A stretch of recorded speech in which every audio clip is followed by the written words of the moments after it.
vamos todos nós agora abrir em 1 Timóteo 2, de 9 a 15.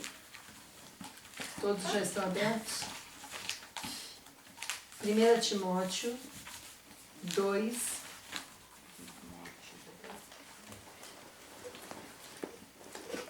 de 9 ao 15. Que do mesmo modo as mulheres se ataviem em trajes honestos, com pudor e modéstia, não com tranças, ou com ouro, ou com pérolas, ou vestidos preciosos. Mas convém as mulheres que fazem profissão de servir a Deus com boas obras. A mulher aprenda em silêncio, com toda sujeição. Não permito, porém, que a mulher ensine nem use de autoridade sobre o marido, mas que esteja em silêncio. Porque primeiro foi formado Adão, depois Eva. E Adão não foi enganado, mas a mulher, sendo enganada, caiu em transgressão. Salvar-se-á, porém, dando à luz filhos, se permanecer com modéstia na fé, no amor e na santificação. Bom, Isabel, o que você pode destacar desse texto? Bom, esse texto aborda várias áreas sobre a vestimenta, sobre o respeito ao marido, sobre o silêncio na igreja. Não, Aqui ó, a mulher aprende em silêncio. Com toda a sujeição. Né? Aí é aqui você está falando do marido, em relação ao marido. Eu sei que tem várias facetas. Eu creio que a mulher, vamos dizer, do 9 a 10, que fala sobre o traje, que as mulheres hoje em dia têm se vestido cada vez mais de forma indecente até na igreja. Elas... Assim, a diferença entre a roupa dos de fora e os de dentro, hoje em dia eu não vejo diferença. A questão dos trajes da mulher é uma coisa assim que hoje em dia tem pego muito. A mulher já não sabe mais o que é se trajar com pudor. Se investe muito no externo e às vezes ela esquece do interno, né?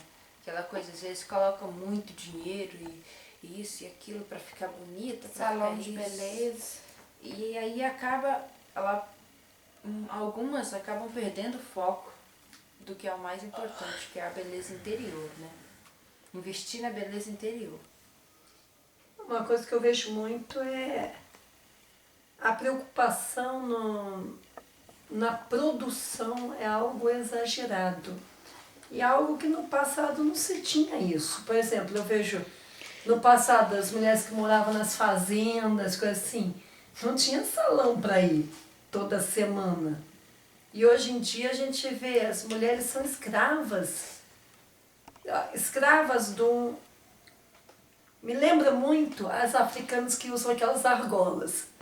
Não sei, é cultura, isso é pura cultura. A gente vê na África, tem aquela tribo em que as mulheres acham chique esticar o pescoço. As mulheres girafas da Tailândia, né? As mulheres girafas. Mas aquela cultura crê que aquilo é belo. Aí as mulheres vão, enfiam uma argola, depois outra argola, depois outra argola, depois outra argola. E fica aquele negócio super esticado.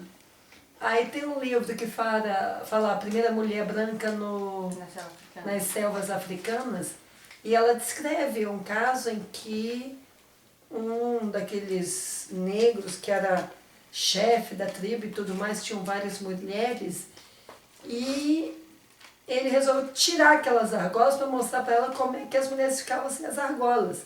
O pescoço fica todo bambo, porque ela perde completamente a musculatura. Assim? Não entendi, foi tirar as argolas? Elas esticam demais e acaba afetando essa parte. Aí o que acontece? Ela vai se prejudicando. Hoje em dia não se aceita. Todo mundo tem que ter cabelo liso. Não se aceita um cabelo um pouquinho diferente, um pouquinho mais encaracolado. Parece que cada mulher quase que se rejeita a aparência que tem. E tem que ser daquele jeito. Existe um modelo de beleza que todas ficam assim paranoicas para alcançar. A questão é, eu acho que cada um tem que aceitar como Deus te fez. Te fez pichain? Qual o problema? Te fez cabelo liso? Ótimo. Te fez cabelo cacheado? Maravilha. Eu acho que a mulher tem que parar de rejeitar o como ela é e buscar o ideal de Deus. É claro, uma mulher deve se cuidar em termos da sua saúde, para que você tenha disposição de fazer suas tarefas domésticas, para que você tenha disposição de estar cuidando do seu marido, porque, por exemplo, tem mulheres que são extremamente obesas. Elas devem ter cuidado, ver o que elas podem fazer, até por causa da saúde, mas não em termos de estética. Não, estética dá para se cuidar também um pouco, mas assim, não... Sem exagerar. Sem exageros. Uhum. Agora, Continuando. continuando, O 11 e aí, e o 12. 11 e o 12. Aqui, que a mulher aprende em silêncio com toda sujeição. Não permito, porém, que a mulher use autoridade sobre o marido, mas que seja em silêncio. Uma das coisas que hoje em dia as mulheres não gostam de ouvir é essa parte da Bíblia, porque ela vai exatamente contra aquele nosso ego feminino, que a gente pode tudo, que homem não tem que mandar na gente, porque acho que todo mundo tem aquela coisa assim de querer ser independente, querer não ter ninguém, não ter que dar satisfação para ninguém. Então, as mulheres acabam, com o movimento feminista, essas coisas, conquistaram muita coisa boa, mas também muita coisa ruim, porque acabou que o papel da mulher dentro da família ficou deturpado. Vamos dizer, o papel da mulher fora, tá ótimo, né? Tá podendo conquistar muita coisa, às vezes até demais, mas quando chega na família, a mulher não sabe respeitar a hierarquia que Deus colocou dentro da família, que Deus colocou o homem acima da mulher. Isso é que nem num navio, todo mundo quer ser piloto. ou capitão. Ou capitão, todo mundo quer fazer o mesmo papel e não aceita o papel que lhe é dado. Porque eu acho que o papel da mulher é um dos mais bonitos que Deus deu, porque é aquela coisa, cuidar dos filhos, amamentar, gerar. Eu acho que esse papel é uma coisa que é algo muito precioso que Deus deu para as mulheres. Mas é aquela coisa, às vezes ela quer ter esse papel sim, mas quer também ter autoridade como homem, quer também não ter ninguém para mandar, não ter ninguém para Ter sua própria autonomia, seu carro, sua casa. não ter que dar satisfação para marido nenhum. Pra ninguém. E isso acaba destruindo muitas famílias, porque é aquela coisa, às vezes ela não tem aquela humildade suficiente de se adaptar.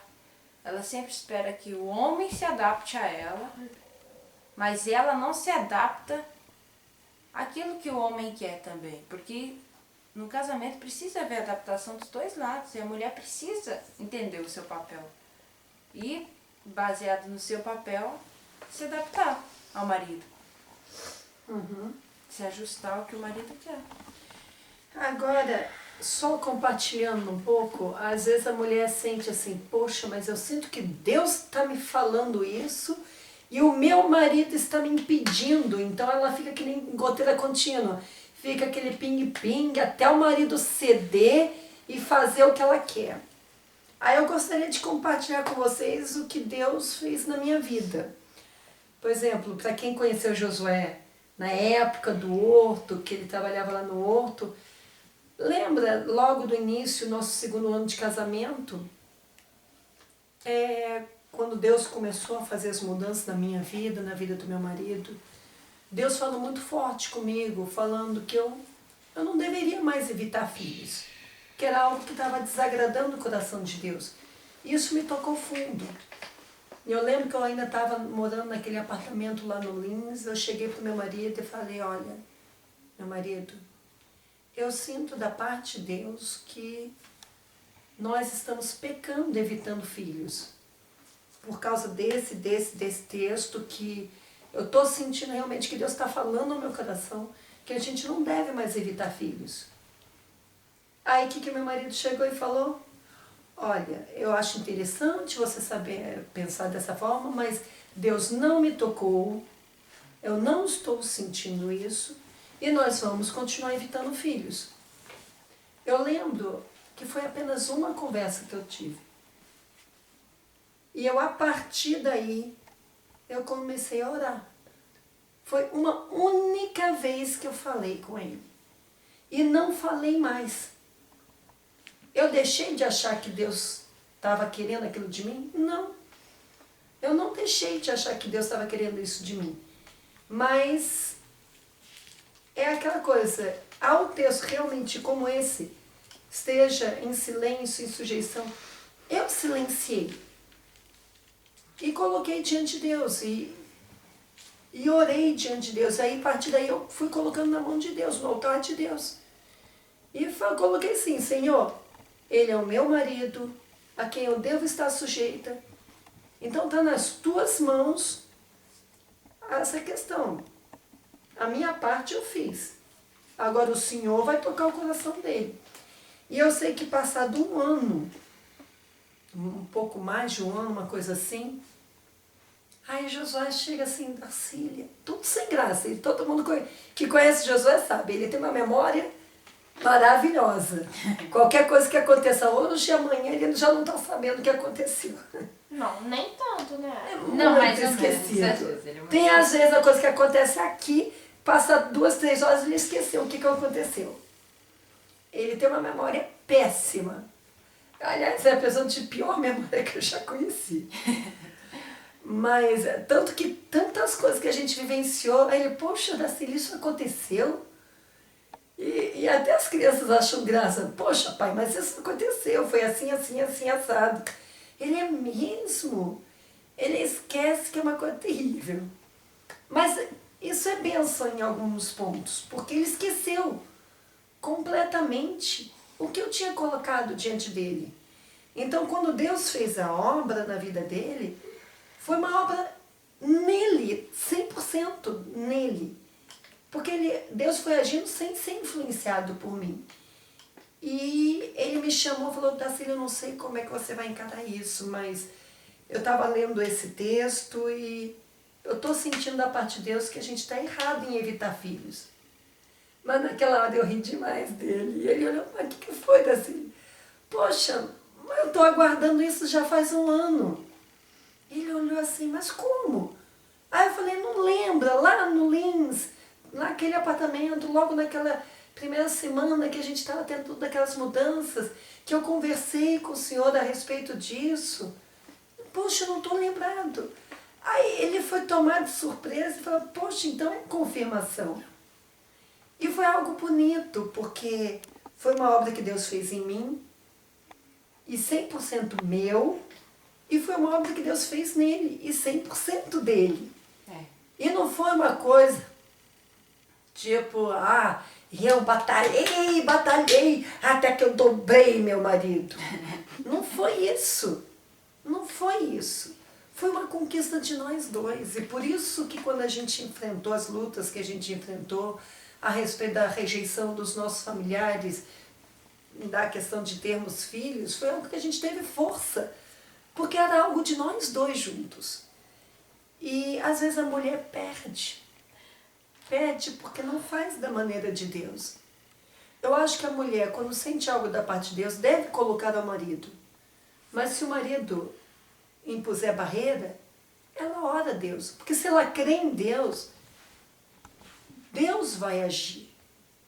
Como Esther, a gente vê Esther, pede para todos orarem por 3 dias. Orarem e jejuarem por 3 dias para que ela se colocasse diante do rei. Quer dizer, ela não falou, não, eu vou lá, vou falar com o rei. Não, ela primeiro teve a preparação espiritual.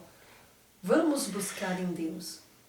Muitas vezes a mulher, ela acha que depende dela a mudança de atitude do marido. Não, não depende dela a mudança do marido. Depende de Deus mover o coração. Porque o marido é como o rei. E tem aquele salmo que fala que como ribeiros de águas, assim é o coração do rei. Nas mãos do Senhor. Quer dizer, é Deus que conduz o coração do marido. Mas se a mulher pensar que é ela que conduz o coração do marido, aí ela está perdida. Porque ela está plantando semente de divórcio. Se ela achar que ela vai manipular o marido, vocês se casaram para serem uma só carne. Um ajudando o outro, um se unindo ao outro em amor, em respeito. A mulher não pode se colocar acima do marido, e aqui deixa bem claro. Não permito, porém, que a mulher ensine nem use de autoridade sobre o marido, mas que esteja em silêncio. Aí muitas mulheres vão falar assim, poxa, mas meu marido é incrédulo. E aqui está falando para não ensinar. Estou falando que não é para ensinar. Aí ela fala, mas como que eu vou mostrar o caminho de Deus? Aí entra um outro texto que a gente vai pegar. Como lidar com o marido incrédulo. 1 Pedro 3, de 1 a 6.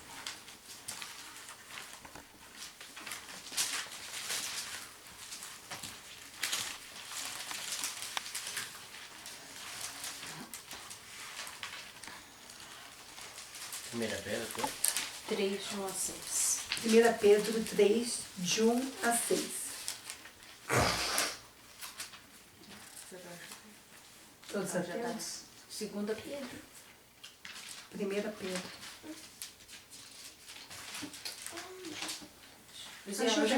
Ajuda aí. Página 1326, Vi.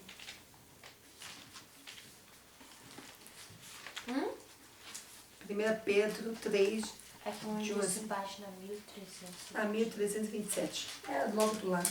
Aonde? Não está escrito 1327. Você tem 2 Pedro.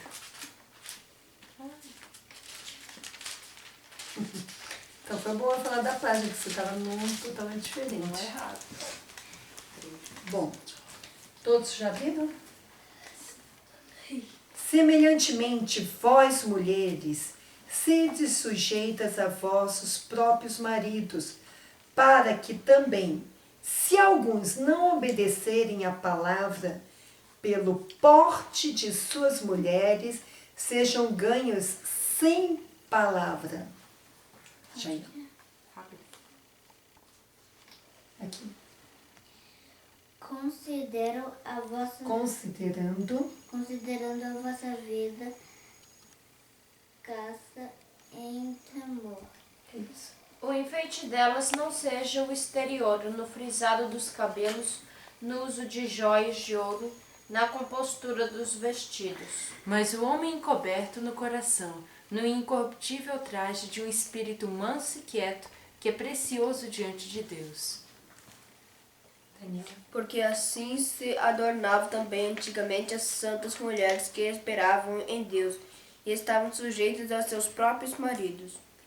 Como Sara obedecia a Abraão, chamando-lhe Senhor, da qual vós sois filhos, fazendo bem e não temendo nenhum espanto. Até aí. Só Deus. E uma coisa muito legal aqui é que deixa bem claro, se algum homem não obedece à fé, sejam ganhos Sem palavras. sem palavras. Aí as mulheres vão falar assim, Que a mulher, sim, a língua de mulher é solta que nem a do Israel. Né, Israelzinho, que está gravando hoje, lindo, da mamãe. E realmente, tanto que a palavra fofoca é muito associada à mulher na igreja.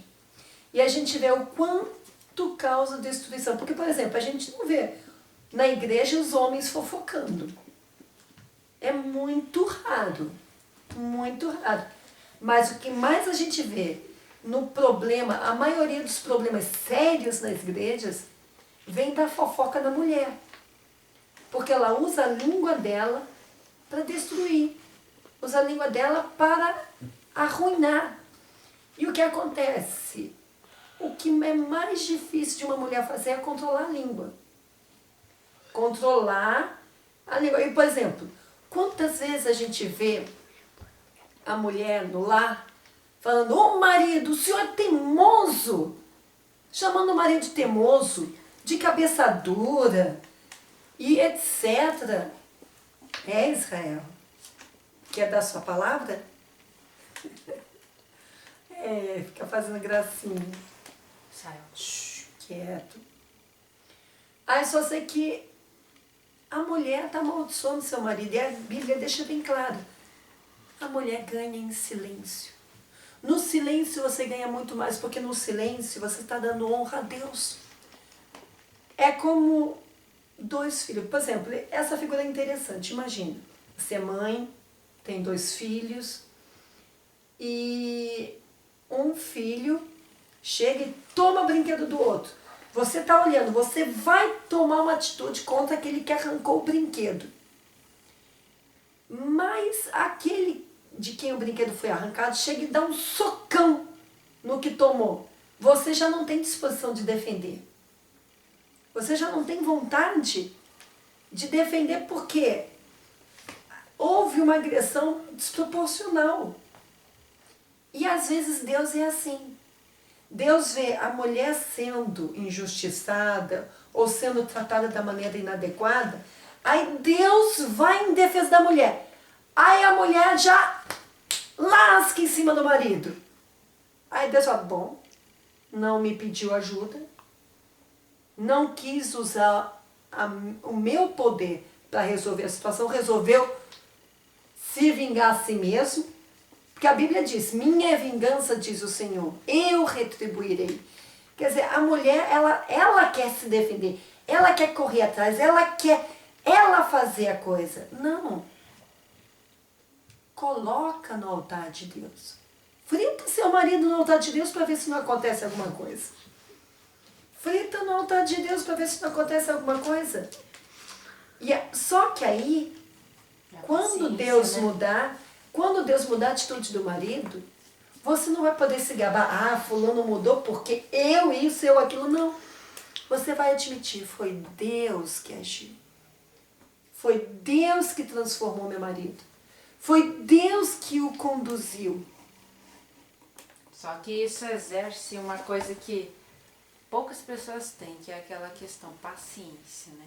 Precisa ter paciência para esperar 1 ano para receber uma resposta. É preciso, e às vezes é difícil ter essa paciência que é necessário ter, né? Outra coisa interessante aqui é que a vida fala mais que as palavras. Fala assim, considerando sua vida, que é casta em temor. No sentido de, o marido, ele seria ganho pelo que ela faz, não pelo que ela fala. Porque é aquela coisa, nosso testemunho de vida fala muito mais do que a gente fala. Quando a gente age, a gente demonstra aquilo que a gente crê, a gente tem um testemunho muito mais forte do que se a gente ficar só falando e não agir, não viver o Evangelho de Deus na nossa vida.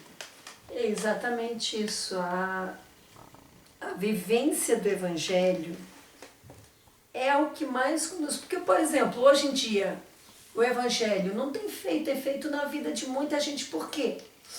É muito blá blá blá, blá blá blá, blá blá blá, blá blá blá, muita palavra. falando demais. E a vida? Por exemplo, a gente vê nas igrejas, o pessoal entra e sai, aquela coisa, aquele festival de moda, cada mulher querendo vestir o mais bonito, querendo ver se seduz mais. E o pior de tudo são mulheres tentando seduzir o marido de outras, que é o pior. Existe? Ai, É que a gente está numa igreja pequena em que não tem muito isso, mas e aí, igrejas grandes, infelizmente, tem muito disso. Mulheres querendo seduzir o marido de outras. E o pior é que às vezes isso acontece dentro da igreja, tipo um divórcio, um recasamento dentro da própria igreja. E isso, é uma coisa que destrói a família. quando um pastor permite uma coisa dessa, ele está permitindo a semente de destruição dentro da sua igreja. E é uma coisa que a gente tem visto que tem sido essa promiscuidade. E a mulher tem sido o foco dessa promiscuidade.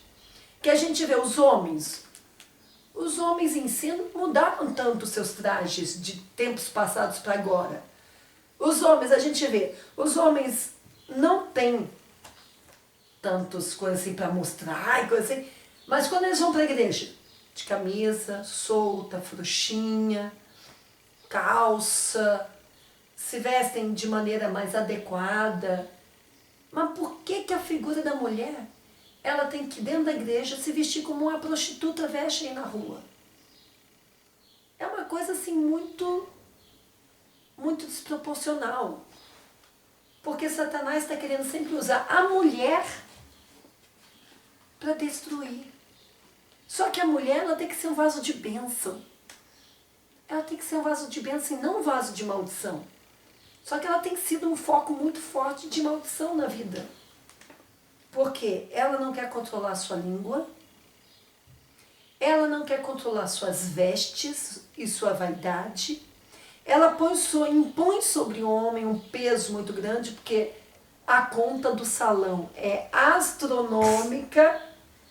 Se vocês forem ver o preço de salão toda semana, aí quer dizer, a família às vezes ganha um valor X e a mulher dedica um valor muito grande, aí ela tem que trabalhar fora para manter suas vaidades, privando seus filhos da sua presença, sendo que elas poderiam botar... Diminuir um pouco o serviço externo, né? Às vezes. Diminuir um pouco essa coisa, esse padrão exagerado que uma mulher exige, roupa nova o tempo todo e sempre tá mudando.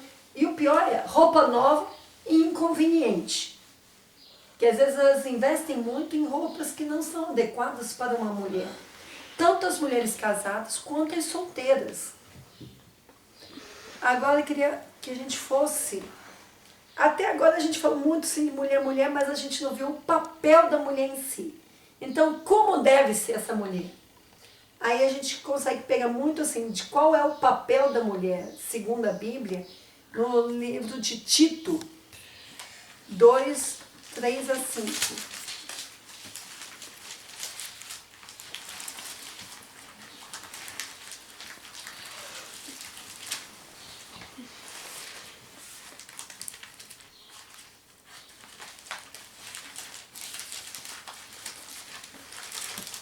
Tito. Quanto? 2, de 3 a 5.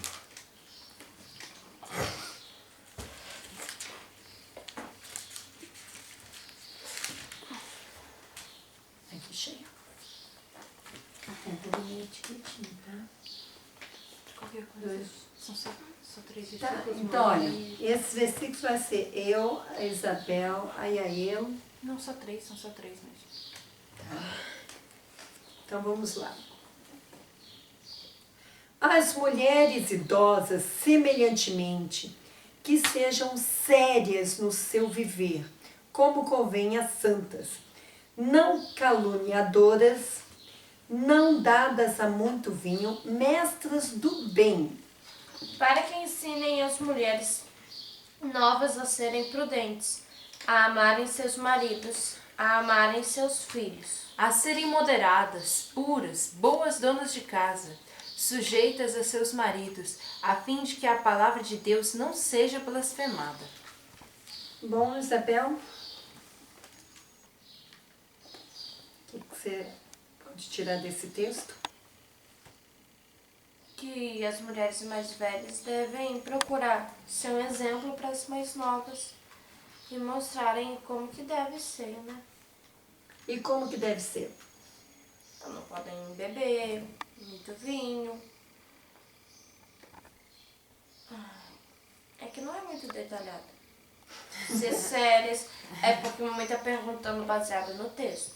Baseada no texto. É, O que elas devem orientar as mulheres mais novas? A serem prudentes, amarem seus maridos e amarem seus filhos. Ah, mas tem uma coisa que poucas mulheres gostam hoje em dia e que está bem explícito aí. Sujeitas a seus maridos. Não, duas coisas então. Quais são as donas de casa, é isso? É. Tem gente que não gosta de ser uma dona de casa. Então, é aquela coisa. Tem dois pontos aqui que a maioria das mulheres rejeita hoje em dia. Que é o papel da mulher serem boas donas de casa e sujeitas a seus maridos. Por exemplo, uma coisa que outro dia eu estava lendo sobre algumas leis e coisas assim, e estava lendo sobre leis e parece que em uma determinada data foi mudado a lei a respeito do papel da mulher e do homem na família. Legalmente era colocado como se fosse função da mulher o lar, o cuidado dos filhos, que é até pela lei brasileira. E hoje em dia, legalmente se coloca que homem e mulher, diante da lei, têm funções iguais. Agora, é uma coisa muito difícil. Por exemplo, a gente vai ver num momento de cirurgia, tem uma equipe de cirurgia. Eu fico pensando, numa equipe de cirurgia, todos têm a mesma função? Estou perguntando, numa equipe de cirurgia, todos têm a mesma função? Não. Não tem aquele que é o chefe da cirurgia, aquele que está liderando o grupo de cirurgia? Sim. O médico responsável? Ele é o principal, ele que vai fazer as primeiras incisões, ele que vai fazer o principal. Em quase tudo, num país como o nosso, são todos presidentes? Não são todos presidentes. E mesmo assim, na Câmara dos Deputados, todos os deputados têm o mesmo poder assim? Não tem um que é o presidente da Câmara? Todo lugar público, todo lugar em que um grupo se reúna, tem um que é o líder. Não, e a mulher, ela quer muito essa questão de igualdade, só que na realidade a mulher foi biologicamente preparada diferente do homem. Homem não engravida e nem amamenta. Não, porque se fosse para ter igualdade, o homem tinha que engravidar e amamentar. Igualzinho nós mulheres. Então, é aquela coisa, nós fomos feitas de uma forma diferente do que o homem. A gente é biologicamente diferente, então as funções são diferentes. Não tem como igualar uma coisa à outra. Não tem como homem ter dores de parto e ficar amamentando criança de noite. Tudo bem, eu acho bonito quando o homem pega e ajuda, mas é aquela coisa, é principalmente da mulher essa função. É principalmente a mulher que faz isso porque ela foi talhada para isso. E o problema é que as mulheres estão rejeitando seu papel de mãe. Tanto que na sociedade hoje a mulher não quer mais ter filhos. Ou no máximo quer ter um ou dois. E eu acho a coisa mais triste do mundo a mulher que só tem um. Eu muitas vezes, por exemplo, quando eu falo com outras pessoas, eu falo, olha, se você vai ter filho, tenha no mínimo 2. Mas, por favor, não tenha... Se você quer ter só um, é melhor não ter. Porque esse É só sozinho. esse só um é só um fruto do seu egoísmo, de você ter um descendente. Porque para pensar, você vai ficar velha. Um dia você vai necessitar de alguém que cuide de você. E vão ser 2 velhos nas costas de uma só pessoa. E, por exemplo, meu marido é taxista. Quantas vezes ele tem pegado muitas velhas e que teve um filho ou teve 2 filhos e hoje vivem abandonadas.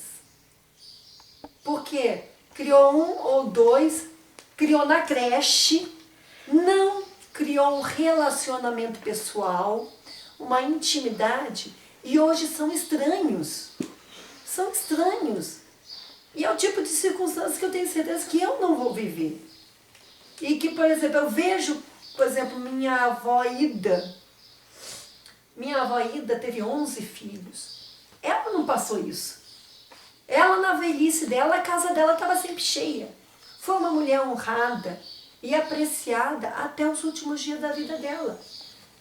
Ela não foi colocada em asilo ou casa de cuidados de velhos ou coisa assim, mas também ela nunca pôs filho nenhum em creche. Ela nunca pôs filho nenhum em creche. Ela foi mãe. Ela cuidou dos filhos. Ela foi zelosa. E eu lembro, às vezes, da minha família, ela tinha o hábito de fazer acampamento todo final de ano. E como todos a cercavam de honra. Ela era uma mulher que todos honravam. Mas já a minha avó Darcília, tudo bem, foi uma questão do problema, que ela não pôde ter mais filhos. Ela teve só 2. Mas ela foi uma mulher um pouco mais solitária. Mas menos solitária do que aqueles que só têm 1. É uma coisa assim muito difícil quando você coloca, a Bíblia coloca que os filhos são herança do Senhor e as mulheres têm rejeitado a herança do Senhor. Têm rejeitado e são bênção. Dão trabalho? Dão. Como uma grande fazenda dá trabalho. Como uma grande empresa dá trabalho. E a gente vê, só que as mulheres estão se empenhando fora e esquecem que elas são as construtoras do lar. Elas são aquelas que têm que construir o lar. Agora nós vamos abrir um pouquinho sobre o que Provérbios fala a respeito da mulher. Vamos abrir lá em Provérbios 12. 4. Provérbios 12, 4. Vou pedir para o Zé estar lendo.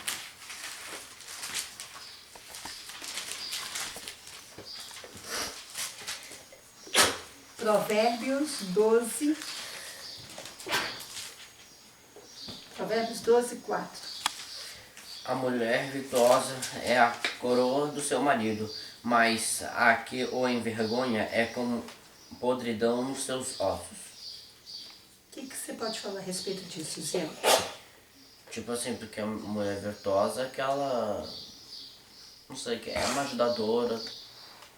É uma ajudadora idônea. Por exemplo, aqui fala, a mulher virtuosa é coroa do seu marido. Quer dizer, a mulher virtuosa é aquela que vive em cima da cabeça do homem, é? Não, mas é... O que o texto quis dizer? Tipo assim... Que a mulher virtuosa seria uma bênção. Tipo assim... Uma bênção na vida do marido. Mas a mulher que aborrece... Vergonha, né? Que envergonha seu marido... Tipo, estraga o casamento, né? Estraga tudo. Aí faz até o marido não amar mais ela, não sei. Tem certas coisas que desgastam o relacionamento. É. Quer dizer, aqui fala assim que é como podridão nos seus ossos. Literalmente o marido às vezes adoece, dependendo da mulher que ele tem. Aqui ele tem mais Jezabel. Ter uma Jezabel na vida é dose. Vamos abrir agora Provérbios 14, 1. Daniel, você vai ler. Provérbios 14, 1. Toda mulher sábia edifica sua casa, mas a tola a derruba com suas próprias mãos. O que você pode falar desse texto, Daniel? É porque a mulher sábia, ela ajuda a família, ela trabalha pela família do que ficar assim, como fosse indo em salão só pra coisa dela e ficar só gastando dinheiro com coisa dela em vez de ajudar a família. Mas a tola só quer e se cuidar a si própria e não ajuda. É muito mais voltada ao egoísmo. Aí isso estraga tudo. Agora, Provérbios 21, versículo 9. Acho que o 9 me diz a mesma coisa que eu. 21, não, né? Exatamente. 21, versículo 9. Isabel. É melhor morar num canto de telhado do que ter como companheira em casa ampla uma mulher briguenta. Fala. Vamos dizer, tá bem... Dá pra ver. Eu sei que no caso, se o cara é casado com uma mulher que briga o tempo todo, ele prefere morar no teto do que ficar dentro de casa com uma mulher que briga o tempo todo. É, exatamente. Olha, se vocês passarem aqui na rua, começar a ver muito homem lá pelos tetos, você já sabe que a mulher é briguenta. Ou ele vai pro teto ou ele leva a surra. Acho que é aquela coisa, tem mulher que não sabe ser grata, né? Porque uma coisa que não só as mulheres, nos homens, todas as pessoas, mas como aqui estamos mais falando de mulheres, é a gratidão, né? Porque às vezes a gente tem dificuldade de ser grato pelo que a gente tem. A gente sempre quer mais e mais e mais do que aquilo que a gente tem. E aí a gente acaba descontando nos que estão à volta aquela nossa insatisfação de não ter tudo que a gente quer. E aí acaba se tornando essa mulher briguenta. Às vezes nem é porque ela quer ser ou qualquer coisa, mas ela não sabe ser grata a Deus pelo que ela tem. O problema é que às vezes ela se foca muito no padrão televisivo. Esse padrão consumista que é uma... Muitas vezes a mulher não se dá conta de ver a realidade de muita gente. Por exemplo, só o fato dela ter um local para morar. Gente, quanta gente não tem um local para morar? A gente vê às vezes famílias inteiras morando na rua. Por exemplo, aqui em Brasília a gente não vê tanto, mas tem. Mas no Rio de Janeiro, às vezes tem famílias inteiras que moram debaixo da ponte. No Paraguai também. No Paraguai também. Debaixo daquela ponte a gente vê. Gente, quantas vezes a gente via quando o pessoal vinha para... Porque são poucos os hospitais no Paraguai. E aí, às vezes, vinham famílias inteiras morar debaixo da ponte quando alguém tem um problema de saúde, para poder ser atendido pelo hospital, coisa assim. E ficavam morando debaixo da ponte até terminar o tratamento da criança. E eu lembro, foi um período que a gente foi muito incomodado por Deus para poder estar atendendo, ajudando aquela família que estava lá com a criança doente. E era uma coisa que apertava o coração da gente, que a gente estava numa casa que dava para a ponte. E a gente via a ponte regularmente sendo usada como moradia. E, gente, se você parar, a Bíblia tem um versículo que fala assim, que a gente tem que ser em tudo agradecido. Aí eu lembrei da história da Corrie ten Boom, quando ela estava no campo de concentração de... Qual é o nome do campo? Bom, não interessa qual o nome que seja. Ela estava com a irmã dela, Betsy, as duas no campo de concentração nazista. E a Betsy falava para Corrie, nós temos que ser gratos por tudo. Dá para pensar, ser grato porque estou no meio de campo de concentração, trabalho forçado o dia inteiro, desde madrugadinha até de noite, tendo uma única refeição por dia. E apanhando se eu não dou conta do serviço. E a Corrie falou, olha, eu posso até ser grato por muita coisa, mas uma coisa eu nunca vou agradecer. São pelas pulgas. Isso eu nunca vou agradecer a Deus pelas pulgas que a gente tem que enfrentar. Aí uma vez houve uma questão lá dentro do dormitório, sei que, e foram chamar uma oficial. E a oficial viu assim, ah, não, dormitório e tal, não, eu não entro lá não, tem muita pulga. Aí a Core parou para pensar, poxa, a gente pode ler a nossa Bíblia com tranquilidade, porque o nosso dormitório nunca vai ser revistado por causa das pulgas. As pulgas são os guardiões da minha Bíblia. Então, quando eu saio para o serviço e deixo minha Bíblia debaixo do dormitório, das coisas, da palha, da minha cama, ela está segura porque está cercada de pulgas. E os homens não vão entrar e abusar da gente por causa das pulgas também. Aí ela se deu conta que as pulgas eram anjos de Deus cercando aquele dormitório, protegendo elas de agressões, de ataques e de serem tiradas da coisa mais preciosa que era a Bíblia, que ela tinha conseguido levar até lá. Então, Aí ela agradeceu. Aí ela agradeceu. Ela falou que ela não ia agradecer, aí ela agradeceu. E às vezes nós mulheres, Deus tem dado tanto, e a gente não aprende a ser grata. A gente não aprende a agradecer. E uma mulher agradecida, uma mulher alegre, vai encher o coração do marido de alegria. O marido, depois de um dia de trabalho, cansado, ele chega em casa, poxa, tem aquela mulher para recebê-lo, para ser afetiva, carinhosa com o marido, ou aquela filha, que não é só a esposa, é a filha também.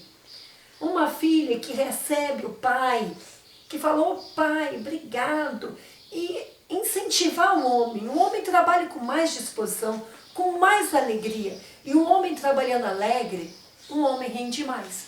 A verdade é essa. Porque um homem trabalhando alegre, ele no emprego dele, se tem um patrão, o patrão vai observar isso. E o patrão vai incentivá-lo, vai promovê-lo. Ou quando ele, se é no táxi, que nem meu marido, trabalha no táxi, tem mais disposição de puxar um pouquinho mais no horário, porque ele lembra, poxa, minha mulher está cuidando dos meus filhos, minha mulher está cuidando da minha casa, minha mulher tá fazendo tudo de bom. E às vezes é assim que a gente vai conquistando. E Deus vai abençoando o lar. Bom, e o último versículo, Provérbios 21, 19. E aí? 21, 19, acho que. O 19. Melhor morar numa terra deserta do que a mulher rixosa e irritadiça. Mesma coisa dos outros, né? Uhum. Que a gente já abordou, né? Que às vezes a mulher é muito briguenta. Quer dizer, e muitas vezes a mulher não sabe, porque o marido não aguenta ficar com ela. Aquela briga, aquela coisa, todo dia tem uma briga, todo dia tem uma questão, todo dia tem algo para brigar. Ou quando a mulher coloca, olha seu filho, olha, como se o filho não fosse dela. Achou engraçado, né? Olha esse seu filho, isso, e falando, brigando com o marido por causa do erro do filho. Eu acho que a mulher tem que ser coerente. Ela é mãe. Se ela está ausente da vida do filho e vai jogar nas costas do marido que tem que ganhar o pão, porque a Bíblia deixou bem claro, quando houve o pecado original, Deus determinou o que seria a função de cada um. E eu quero que abramos todos nós lá em Gênesis 3.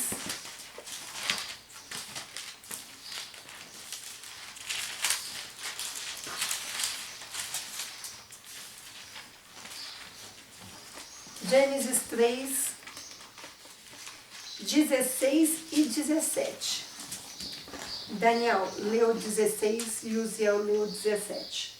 E a mulher disse, multiplicarei grandemente a tua dor e a tua conceição. Com dor darás à luz filhos, e o teu desejo será para o teu marido, e ele te dominará. E Adão disse, porquanto deste ouvidos à voz de tua mulher, e comeste da árvore que te ordenei, dizendo, não comerás dela, maldita é a terra por causa de ti, com dor comerás dela todos os dias da tua vida. Tem 18:19. Espinhos e cardos também te produzirá, e comerás a erva do campo. No suor do teu rosto comerás o teu pão, até que te tornes a terra, porque dela fostes tomado. Porquanto és pó, e em pó te tornarás. Pronto, até aí. E, Uziel, pode me falar a respeito desse texto? Tipo assim, que aí, foi aí que Deus determinou que acho que antes não tinha essa coisa que a mulher não tinha dor quando dava parto. Aí Deus determinou que a mulher sentiria dor e o desejo do marido seria sobre ela. E o marido dominaria ela. Aí foi determinado bem claro. E qual é o papel do homem? O papel do homem é trabalhar. Trabalhar e ganhar o sustento da casa. Mas onde que fala aí no texto? Não sei. Que deixa bem claro. 19. No 19. Né? Aqui. O Leia. teu rosto comerá. Leia, Zé. No sol do teu rosto comerás o teu pão, até que tornes a terra, porque dela foste tomado, pois quando és pó e em pó te tornarás. Quer dizer, aqui deixa bem claro qual é a função do homem, né? A função do homem é qual, então? Trabalhar, ganhar Sustentar a casa. Sustentar a casa. Então, o texto não deixa dúvida. A função do homem é uma função externa.